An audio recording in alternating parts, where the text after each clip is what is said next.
العراقية أحمد إبراهيم فيما كرة تريد أمجد عطوان فيما آخر من سجل في مباريات الفريقين يلعب كرة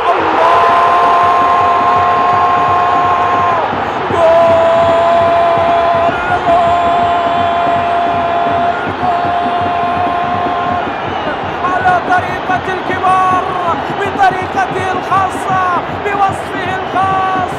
أمجد عطوان يشعل مدرجات ملعب زاخو، يجعل مدينة الخابور ترى أجيجها وضجيجها وكل شيء على مدرجات ملعبها يسمع ويرى ويشاهد. أمجد الفنان، أمجد المهاري الرائع، هنا أمجد الذي ينافس الهدافين، مر عدى نظر من قال إن الشباك لا تخترق. الله في المرمى فهد، لكنه غير قادر على رد الكرة، على رد القنبلة التي أرسلها عطوان، رايحة للجول، رايحة للمرمى وفي شباك فهد، وانفجار هيجان على المدرج وما يجري جنون على جنون.